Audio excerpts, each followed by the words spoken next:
coming up on the Lead Ministry Podcast. But when you're in those areas of influence, those spheres of influence, I believe that you have to steward them.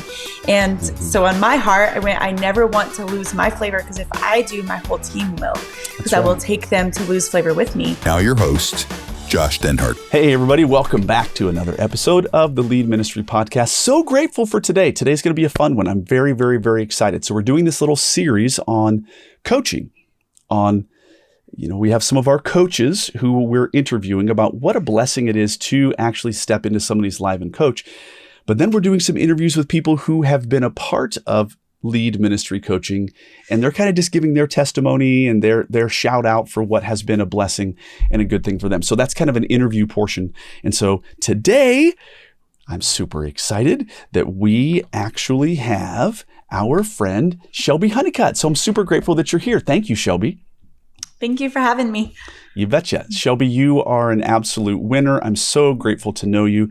I'll get into a little bit more of the details, but just share a little bit about who you are, your backstory, and then we'll jump in. Okay.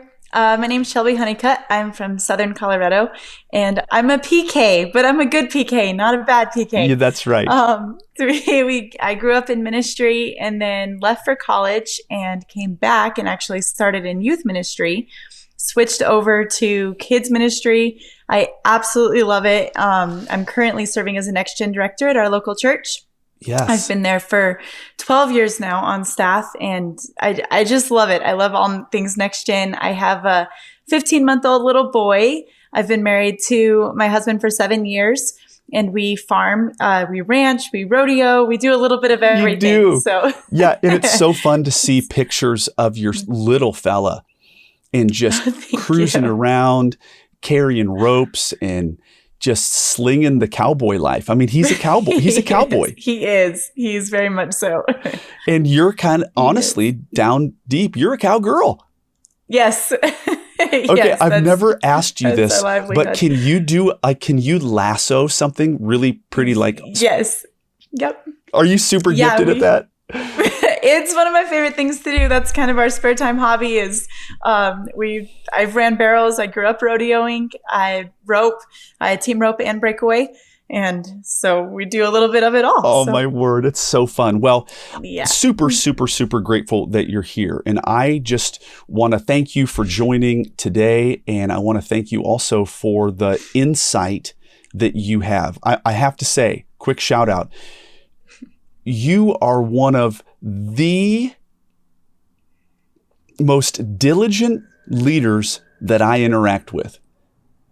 Thank you so much. I really do mean that. Like when we are on a call together and I say, okay, here are some things, you're like, I am on it. Next call we have, you have achieved that and beyond. So you are like hats off about that. But we are talking about ministry coaching and the power of ministry coaching. And so yes. I want to just, here's kind of how the podcast goes. We define it, then we develop it, and then we try to like have a call to action and do it. So what is ministry coaching? And in this series, I'm kind of reading these definitions and then kind of, pitching it to you for you to reflect and give me your take on it. Okay, so here's a great definition. What is ministry coaching? A ministry coach is a spiritual leader who provides tailored support, tailored guidance, and tailored encouragement to individuals, helping them grow in their faith, helping them grow in their personal development, and in their career in the church. So what's your take on this? I agree with it 100%. I think I would even add in that it provides accountability and maybe just some different insight as well. Yeah. And so every one of the people that I do coaching with, they become my friends, right? I only take 12 a year. Yes. I don't have 25 or 40 people, though I could. I mean, there's a waiting list for people. I only take 12 a year and they become my friends. And so what's so special about my friendship with you is that from an accountability standpoint, it's such a slam dunk.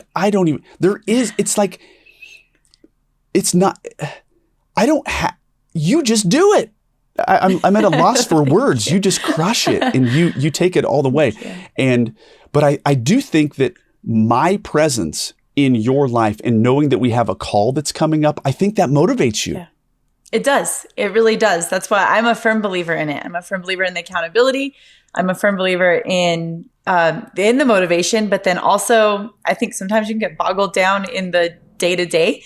And so I think there's fresh insight and fresh perspective, and you offer that on every call. Like take a step back and look at all that's happening. Yeah. Like there has been serious movement in your ministry since we started. The thing that I like is, and we talked about this on a previous podcast, the tailored support, the tailored guidance, and the tailored encouragement. Yeah. It's out of the overflow of my knowledge of you, your cowgirl life, your husband, having been to your church, having seen every room at your church, having met your parents, having met your husband and your brother. I have an opportunity to know you in a way that just auditing the lead volunteers courses or the lead ministry courses, that it wouldn't do the same. Yeah, no, absolutely. Absolutely. Because I'm able to look at you and to go, oh my word, okay, that person that you're describing, I've met them. Right. And when you say this particular aspect of the ministry, ooh, I observed that. And so it gives me this insider kind of language. Now, here's another quick definition that I just want to read. What is ministry coaching? Ministry coaching is a partnership between a coach and a ministry leader to help them identify their strengths, identify and overcome their challenges, and achieve their goals in a faith-based context. It is a collaborative conversation that empowers individuals to live out their God-given calling and effectively serve in ministry. What's your take on this? Yes. 100%. I think, and kind of circling back to something you had said on the last slide, was you said that just having like a cookie cutter program couldn't be personal. And I think that this very much speaks to that, because I did, and I think we'll get to that in a minute, but I've done the lead ministry for some time. And I've been through the trainings and been through the videos, and the content is absolutely outstanding. However, switching over to the coaching, taking the exact same content that I had already walked through, but having it tailor-made and have it specific to our ministry and our team is completely different. Yeah. Let's go there. Okay. So we kind of defined it. Now we're going to develop it and take it a little bit deeper. So here's the bigger question is, how could coaching support someone? Well, tell everybody, what was your first interaction with lead ministry, or maybe even how did we first meet, or how did you first figure out that lead ministry existed? Tell me the backstory. I don't even know if I know this. It's a good one. It's actually kind of funny. You'll giggle. But I had taken a team to the Kids Matter conference. We had never been before. We were looking for just a training resource. And so I took just a couple members of the team, and we were walking through all of the booths, and you were standing there talking about lead ministry. And I went, well, that seems like something right up my alley. So I walked up to your booth, and I was reading. I had not interacted with you at this point.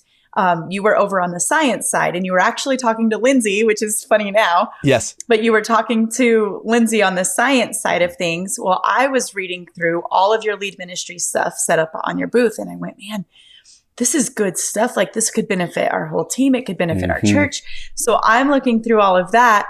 Well, and in the meantime, you had then come over and you talked to me, you asked me my name, and that was a big thing, is you actually remembered my name, and I'll explain that in a second. But you had talked to me just about what all lead ministry was, what it included, and gave me the promo code for the conference. And I told you I was going to go back and submit it. Well, when we were walking away from your booth, because I had went to school for science, Lindsay goes, Shel, if you were a dude, you guys could be the same person, lead ministry and science. And I just laughed, and I said, I know, that's funny, kind of right up my alley, right? And she goes, hands down, like, we could leave the conference at this point.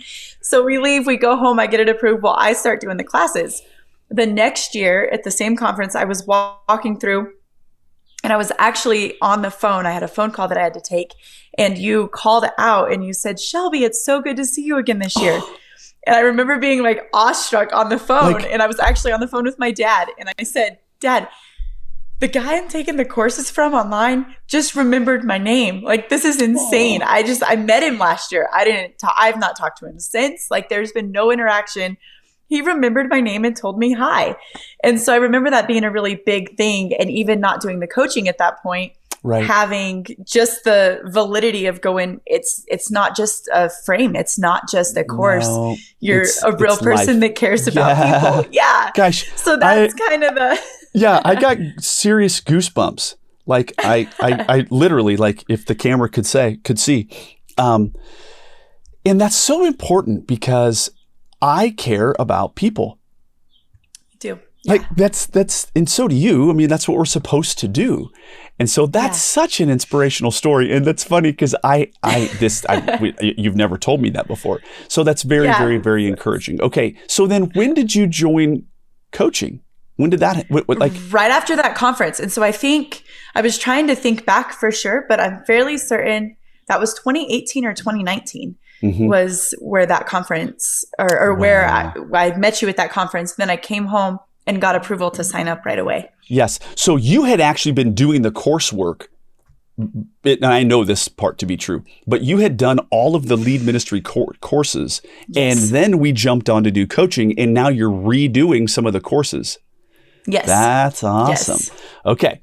So this next question has kind of already been answered, but we will read it and I will allow you to answer it. How long have you been a member of Lead Ministry and how long you've been a part of the coaching program? Sounds like, okay, remind me exact dates though.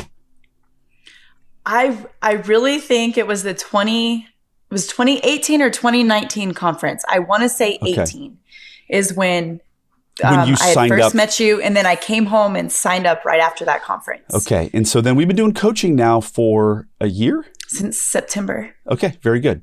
Yeah. Okay. What drew you to getting a ministry coach? Like what tipped you over the edge to go, I think there's more to be had? Because the courses were certainly working for you. I know that. Yeah, absolutely. I think that leaders are learners. And that's just kind of something that I live by. In in Matthew 5, it talks about the salt losing its flavor. And so in my heart, it's always been that when God has given you gifts and talents and abilities, and if that is in an area of leadership, I believe everyone has some kind of leadership capacity in their life. But when you're in those areas of influence, those spheres of influence, I believe that you have to steward them. And so on my heart, I never want to lose my flavor, because if I do, my whole team will, because I will take them to lose flavor with me. And I want, as long as I'm learning and growing and applying, then my team has the capacity to learn and grow and apply. Right. And so I knew that wasn't it. There's always more. There's always more growth. So when I had gone through your content and then you had given me the opportunity to receive coaching, I took it in an instant, because I thought, man, if there's more to be had, there's more to be had, right? Yes. And the funny thing is that it was kind of a personal invitation, because I only take 12. And so I was like, yeah, I think that you would be a really, really good one. So that's awesome. It was, yes. Okay. How has coaching benefited you as a person, and how has coaching benefited you as a ministry leader? Both immensely. Like I say, I think the insight and the different perspective is huge to me, because you can get just day-to-day focused on what's not working, usually is the focus. And so I think having just different perspective to shift on to what really is working. And then the accountability of actually getting things done. But then the creativity, I think on a huge aspect, is it's not cookie cutter. You don't, you give resources like crazy, but you don't say you have to do it this way in every aspect of everything. You give resources, but then I feel like it's kind of on me to then take those resources and apply them to our particular culture and circumstances. And so I've been given the tools, but then the training to apply the tools. And so when I put those together, that's really where I've seen the greatest benefit. Yeah. And I have to say, again, already mentioned this, but you are literally like, you get stuff done. And like, it's so fun for me as a coach, because all of a sudden when I go, and somebody out there in podcast land is like, I'm that person too. Like, I want to rise to the occasion and really grind it out and do something really, really, really big. You do that. And I'm just very impressed and very proud of you. Okay. Can you share a story where coaching really helped you to navigate a complex ministry situation? Yes. There are a couple actually, but one of the biggest ones was we actually had just got home from the conference and you were just getting ready to release Lead Conflict. And I had taken your Lead Conflict course, your breakout at the Kids Matter conference.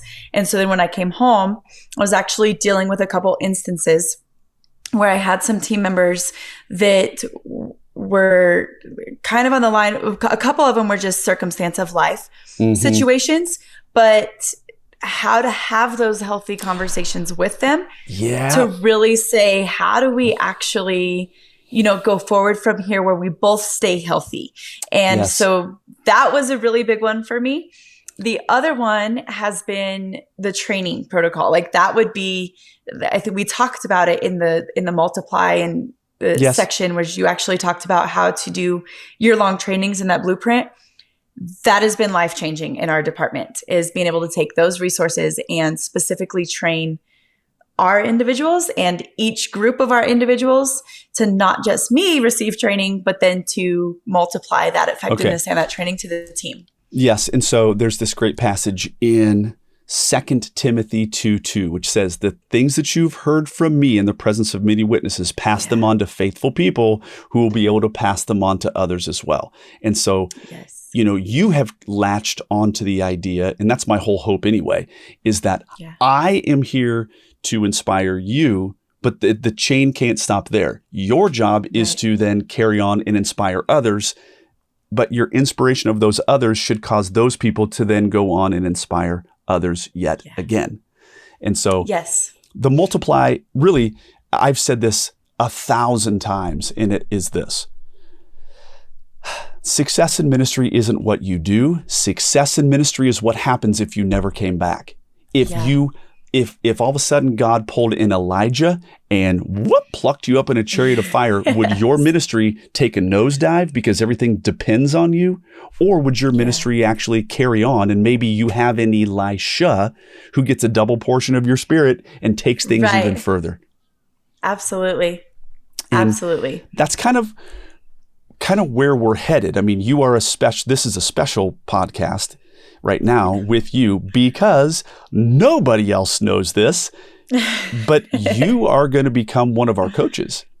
Yes, I'm very excited. So you're very qualified because you are not only just doing the work, but you're now leading your whole church. Like the next level of coaching for you, as I continue to coach you, is that you're going to be now doing big macro trainings for your whole church staff. Yes. That's the level of leadership that you're at. I'm excited. And I think that your parents are excited because your dad and mom are the main leaders at your church. I think it's going to be huge. But you are going to be, and I can't say exactly when, but it's going to be hopefully within the next month or so that you are going to be featured on the website, and people, they could pick you as their coach. So how cool is that? Okay, what courses or what course has benefited you the most?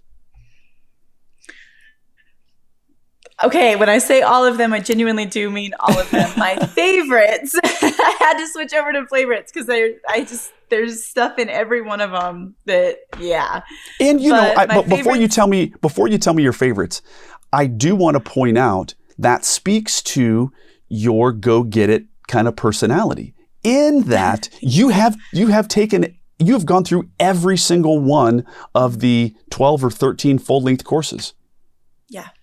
That's no small thing. I mean, it's know the material, and there's a lot of stuff going on there, but your ministry is for sure better as a result. It is. And that's why I say I don't know that there's one that I could say has benefited us more than another, because there are every single one of them, even some that I take that I go, I don't know if we're here yet. As soon as I start going through the videos, there's content that I'm like, oh, we're there. I missed it. Got to go back and redo it. That's good. But my favorite is let's go to favorites. Lead conflict. Yes. Okay, this is funny. That's now the second person who has said that. I think it is on par with the. Okay, so Lead Volunteers is a true foundational course. You need that as a foundation. If you don't know how to recruit, train, retain, and multiply yourself, you're going to have difficulties all the time. Right. So that's foundational. But if you don't know how to manage conflict in ministry, you are in big trouble. Yes. And that's why I think it's become a favorite, because it's not, I think I like it because most conflict material that you look at is after the fact. How do you handle what's already happening? Whereas lead conflict is how do you handle it before it ever happens there's going to be some level, but how do you handle it before it comes? Preparing yourself. I would call it like proactive conflict. Yes, totally. Yeah. Well, and the funny thing is, this is, again, I got goosebumps because you're really encapsulating the totality of what I hope people gain, which is this. If you can learn to recruit, train, and retain volunteers and have a healthy volunteer culture, you will immediately prevent conflict from happening because you've tightened up your ship. Right. Yes, that's exactly it. And so if you know how to retain, if you've implemented the retention like premise and you have a healthy thing, it's almost like you're on a boat. And by the way, the lead conflict thing does have this ship it's analogy. Entirely boat, yes. Yeah, the good ship ministry. But this I have boat it hanging on my wall. Do you really? Yes. I love it. It's a good one. Okay. So you got this good ship ministry, and if you don't swab the deck, or you have banana peels all over the place because you don't have a tightened up ship, you're going to have slips and falls that you didn't need to have. So clean up your area and you're going to reduce the likelihood of conflict. It is preventative conflict management. Yes. Yes.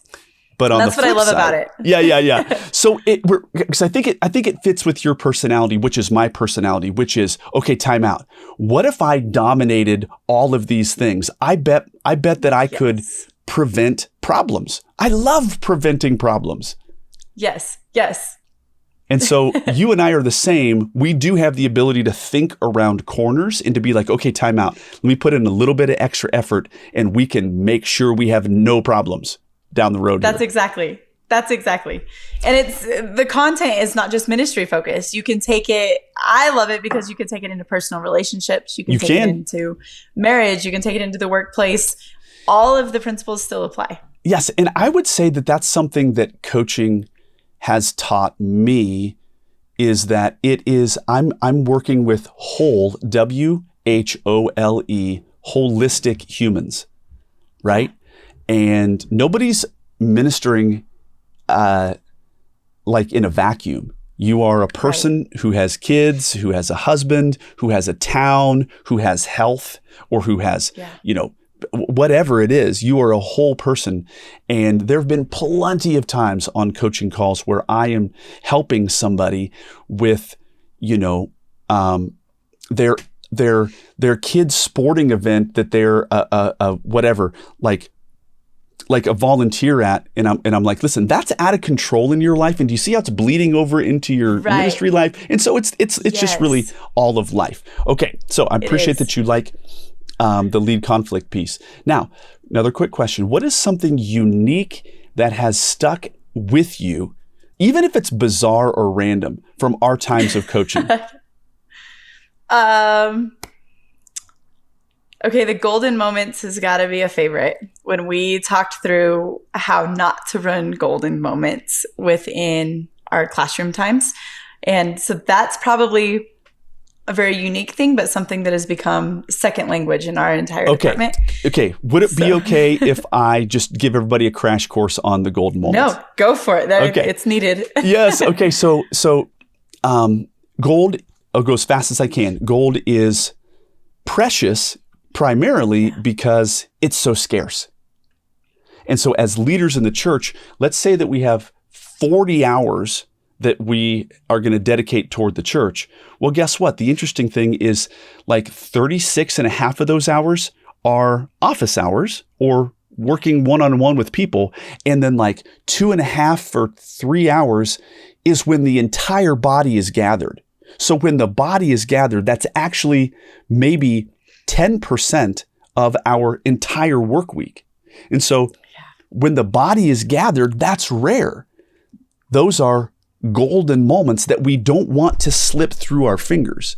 And so there have been times where I've seen a youth pastor or a executive pastor who they are not understanding when the body is gathered, we need to be present. And they are holed off in their office, or they are making photocopies at the last minute on a Sunday morning. Hello, what did you do for the 36 and 1/2 hours that you were at church this last week? Couldn't you have made your photocopies then when nobody was here? And now that people are here, you need to get yourself out there, be present, and be connecting with people. Yeah. Yes. And so watch this. The proactive, again, we're coming back to this proactive conflict resolution thing. It's leadership. It's proactive leadership that all of a sudden, I don't want to walk in to a Sunday school room and see somebody sitting on their phone or see somebody talking with other leaders while kids are in the room and then correct them. Right. That is reactive leadership. And that's going to make them feel snapped. It's going to make them feel like I've just stepped on their toes. Not cool. Proactive leadership is, let's have a team gathering for me to explain the value of golden moments. And then after like 2,500 words of teaching about golden moments, I can then throw out 3 words, the golden moments. And that encapsulates 2,500 to 3,000 words of context. So tell me now, you did that training with your people. Now tell me what happens at your church. Every Sunday morning when we do our team huddle, somebody on our huddle team will throw out golden moments, golden moments. And so it's just this quick reminder of, don't miss a golden moment. This could be, and we call it the 1.7, really, what you were just saying with statistics, that this could be the 1.7 and we're not going to miss it. Yes. And so it's just become frequent language. So that's the thing, is that I want to teach people, and I do this through the coaching, right? Is we want to make sure that you as an individual have what I call insider leadership language. Yeah. Right? It's like if a new person comes to your leadership team and somebody else throws out golden moments, they're like, whoa, everybody just like jumped to what just happened? Somebody said 3 words. What just went down? Oh yeah, you're new. We need to bring you up to speed with this insider leadership language. Now, it's not insider leadership language. It's not exclusionary. It's not like trying to, say, hey, you're not on the inside. It has nothing to do with that. It has to do with expediency. Right. With the speed of play, that all of a sudden I can go, ooh, black hat, white hat. And to you, that means something. To everybody else in podcasts, and they're like, what? Black hat, white hat? What are we doing? What is that? But the thing is that over time, if we do these teachings, then your whole team has context. Right. Really powerful. And it breaks it down. I love it. That's awesome. So that's been that's your unique one. Well, this is good. Okay. As we kind of close out, Shelby, why should others consider getting a coach? What would you say to someone who is on the fence about having a ministry coach? What would you say? I would say definitely get off the fence and get a ministry coach. It really does change all aspects. You go from being another ministry leader in a group to an individual with real things that you're facing, with real life that you're facing, with real issues within your church. And sometimes it's not even issues. A lot of times you think, I don't need a ministry coach because I don't have a lot of problems. When you're in next gen land, when you're in ministry land, sometimes there's no one even there to give you a pat on the back. Like when arts and crafts went fantastic in class, no one's going to tell you, like, you know what? You rocked the goldfish today. Yes. There's no one there to tell you that. And sometimes you just need that encouragement that it's working, that there is fruit being produced from your life. There's fruit being produced from your ministry, because your team can absolutely love you, but it's very rare that they're going to come say, you know what? You're an excellent ministry leader. Yes. It's not. And so sometimes it's on both ends of the spectrum that there are issues that need dealt with. And sometimes you just need a buddy to understand that. But then on the other end of things, sometimes things are going really good and you just need some encouragement. And then there's also the line of sometimes you need truth spoken into your life and accountability. Sometimes people on your team aren't going to cross that bridge because they're not going to tell you that you're micromanaging or and the reason that they don't is that it's potentially too costly for them. But this outside ministry coach, it's a very unique role that really, really, really can give you tailored encouragement, can give you tailored critique, can give you tailored inspiration and tailored accountability. Well, listen, you are a fantastic person. You're a great joy. I can't wait for you to be fully onboarded, have your picture on the website, have a button for people to go, I want her as my ministry coach. So, and then once we have you fully onboarded, maybe we'll jump back on a podcast and just talk, and get people to know you just a little bit more. Sound good?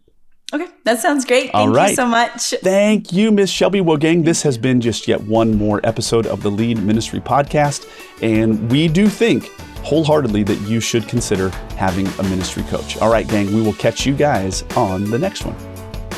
And that's a wrap for today's episode of Lead Ministry Podcast. Don't forget to subscribe and leave us a review.